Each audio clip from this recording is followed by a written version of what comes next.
Caleb's trying to correct me. Oh, what a changeup. Strike 3 on the off-speed pitch, and that's 2 outs.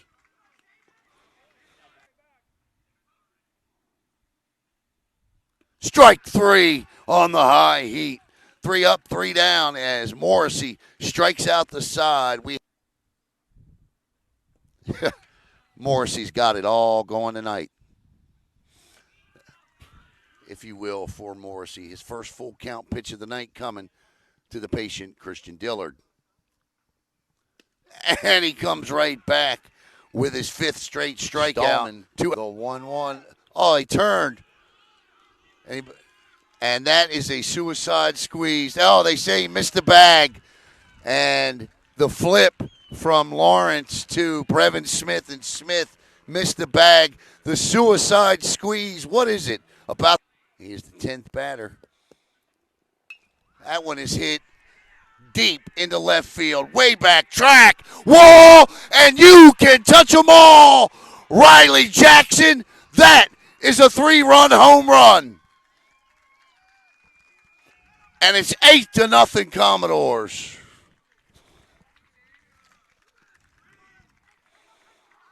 Well, swung on and missed. That is the 6th strikeout of the night for Morris. Swings and misses.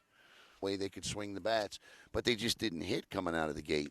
Strike 3 called on the inside corner for out number 2. Curveball gets Petit for the 2nd time tonight. 2 outs. The 0-2. And tipped and caught and hung on to for the 3rd and final strike. Riley gets into another one. This ball is gone. Jackson with his 2nd bomb of the night. And it's 10-0 Eau Gallie. Riley Jackson touches them all again. And could this be the final pitch of the game? It is. And the Eau Gallie Commodores have come to Dawson Field tonight, and they didn't play around. The Eau Gallie Commodores defeat the Melbourne Bulldogs 12-0. Hey, everybody, Alan Slaughter-Zinski for the Brevard Sports Network, and we're here with our BlackRock Engineering and Technology player of the game tonight, Riley Jackson, who, man, one of the sweetest swings you'll ever see in high school baseball. And tonight, he unloaded on Bulldog pitching with not 1 but 2 home runs tonight, a 3-run jack and a solo jack to lead off late in the game. Riley, what'd they throw you? And, man, just an awesome performance. Thank you. So the first one was a 2-0 curveball. I mean, I just sat on it, and that's what they threw, and that's what I got. And then 3-2, and then the second one was a 3-2 curveball. Same thing. Just launched it out there on Sarno Road. Riley, I don't think, it's not a secret that the bats for this team didn't start well this season. What's turned around for this team? What have you guys done differently to swing the bats the way you have lately? So in the beginning of the season, we just saw dudes. We just saw dudes after dudes after dudes. I think we saw like 6 or 7 D1 arms, just dudes. Yeah. And so I think that really helped us for the end of the season that's coming up. Good point. Because now we saw all these dudes. And we still battled, and I think that's what helped us now. Riley, I've been really impressed with you this year with your play, both behind the plate and, in front of the plate as well, the way you're handling this pitching staff. I have to ask you about David tonight. This is the 2nd consecutive Friday we've broadcast, and he's just out there dealing, man. Tell us a little bit about David. Yeah, David, he's just a hard worker. He's a dealer. He's a dog. He just goes out there every time. He's going to give it your best. There's nothing more I can say. Like, he got cut. Very talkative. No, he got cut his freshman year. If no one knows that, and then he came out. He got cut next year. Came out again, tried out, made it, and then came out and shoved. And then ever since, he's just been a dog since. Yeah, so he's all those pitches were working for him: curveball, fastball, changeup, all of it. Riley, the other thing that has impressed me with you this season is obviously you're in your senior season, which I can't believe. I know what the pressures are that you and guys with your ability and opportunities handle? You know, I've talked to Alex about it. I've talked to Jake about it. How have you been able to do that and to block everything out and put together the year that you're having? I mean, I'm just trying to play how I've always been playing since freshman year, since I've been a little kid. So just playing the same way I've been playing. Does it feel good to get up there and knock two of them out tonight? I mean, of course, it always does. Do you wear hats? Hats? Yeah.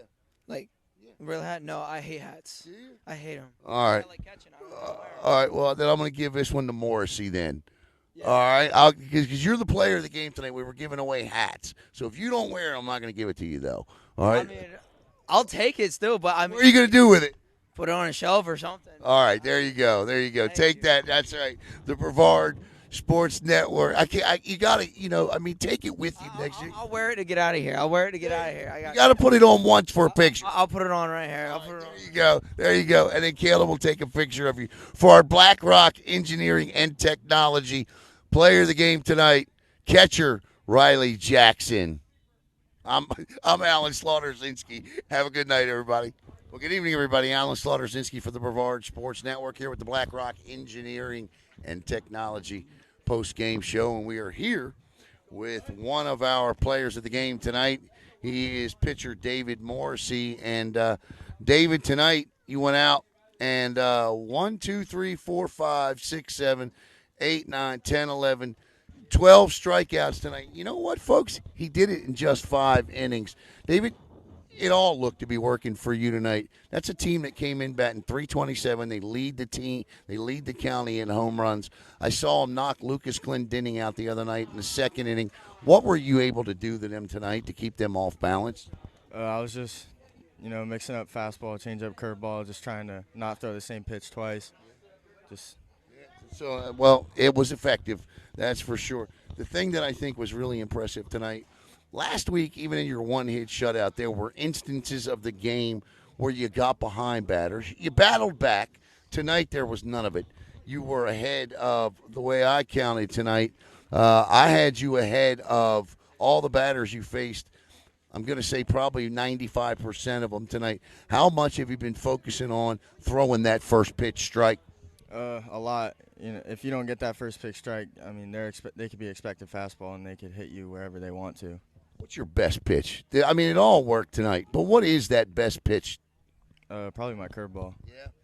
I tell you, David, you really do a good job. Talk to me a little bit about your relationship with Ryan Houston and how that is, and with Coach Houston and his experience on the bump at the pro level. How much have you learned from him? A lot. Everything he says helps, and I just try to listen to him and trust him as much as I can. What's the one thing, David? Right now, this team is rolling. I think everybody knew with what you guys could put out there on the hill that you guys would always compete, but the bats were slow to get started. Not anymore. You look and see Riley breaking out tonight like he did, and everybody else in the lineup too. What does it mean? How much more confidence does that give you as a pitcher to go out there and do what you do? A lot. It means a lot when you have guys that can go up and swing the bat and put runs on the board for you. Yeah, no doubt. These guys put a lot of them on the board tonight. 12-0, the big win tonight. Were you surprised at the suicide squeeze there? No. No, he said no. David, this is the second consecutive week we had an opportunity to sit down and talk to you. Thank you so much for taking a couple of minutes with us tonight. And I got a hat coming for you because Riley's the overall player of the game tonight. But I got a hat coming for you because you won last week. So for David Morrissey, I'm Alan Slaughter-Zinski for the Brevard Sports Network. Buddy, Alan Slaughter-Zinski for the Brevard Sports Network. And I'm here with manager Bobby Collins. And when you look and you got a scorebook like that, when you got to start scratching out and coloring in. Coach, I felt like a kid again, coloring in the lines and everything tonight. What an impressive performance. The one thing that everybody said, myself included, about the Eau Gallie Commodores this year was slow season or slow start with the bats. Well, Coach, lately and especially tonight, you break out for 12. All of the players that you need producing in the middle of that lineup are producing. But the thing I want to start with is a decision on the suicide squeeze with a freshman at the dish. Talk to me about that. Well, we tried to do the first and third safety squeeze, and just to give him an opportunity to pull back if it's a ball, and he did on a ball, which is huge. He didn't go after it. And then when it came down to the situation after strike-wise, I was like, you know what? I wanted him to have confidence. So he knew it when we talked before the innings didn't start. I said, I'm going to give you one shot at the safety, then we're going after the real thing. He's like, I'll do a squeeze right now. And I'm like, no, I need to do a safety here. But that gave him confidence. That's huge. And for us to execute it, which we didn't do early in the year, we didn't execute small ball early in the year. And the last 3 or 4 games, we have been executing it pretty darn well. You tried 4 bunts in the game I did earlier this year. Couldn't lay one down. No, sir. No, sir. But like you said when you showed up to practice the next day, you saw what the first hour and a half was going to be. And but you know what? That's on them. They decided to come out here today, and they made a thing. We're going to try to get the ball out of the air. We're going to try to hit more line drives. And, when you hit hard ground balls, hit line drives, people got to do a lot of things on defense. And it was good. All the way around, I'm saying, through the lineup-wise, we fought with 2 strikes like we haven't all year. Coach, I want to ask you because you seem to really enjoy yourself tonight. And I know it's 12-0, but I want to go back to Brock for a second because you said you needed to give him some confidence. Well, he turns around a couple of at-bats later, an 11-12 pitch at-bat that he gets behind in. He's fighting. Everybody knows he came in at 0-46 tonight, so you got to put that confidence in him. How proud of you were him in that at-bat to eventually get that hit? That's exactly what I said to him at the end. I said, everything else aside, for you to foul off 7-8 pitches, stay in it, and grind. And Coach Houston said the same thing to me. He goes, last week you would have been never touched either one of those. You'd have been out. You'd been went back to the dugout. And he just grinded, put the ball in play, foul, whatever he had to do to foul it off. It reached a couple of times, just fouled it off. But mentality-wise, you saw the confidence go, okay, I can figure this thing out. Yeah. And I'll be honest with you, even if he didn't come through with that hit, that confidence was in his body already. And I knew the next time, for the next game, hopefully he's ready to go. Let's talk about the guys tonight. Let's talk about Riley because Riley Jackson tonight, Coach, 3-run jack and a solo shot. Riley has been beat to hell this year, and I was wondering about him coming in. How is he? How's he feeling? Looks good to me. Well, I guess he answered that for us on that part. But, I was just more impressed, to be honest with you. The trajectory of his ball was a line drive, cut baseball. Yeah. Nothing went up and then came over the fence that way. Everything was cut, and that's when I know he's where he needs to be. Left center, center, left center, left center, right center. And that was good. He took good pitches for balls, where I think early he chased because he pressed a little bit. But I think now he's really comfortable, and even in the cage yesterday he was really comfortable, and today he was ready to go. Coach, we've been arguing amongst ourselves on Mouth and All Sports Talk on Sunday nights, other media outlets, because our job is to say which of these teams in this county, we rank them, and then we argue with back and forth, and then we want to fight, with each other and argue. But, and I'm being fair when I say this, I look around the county right now, and this team can pitch but struggle hitting. This team can hit, but they struggle at the dish.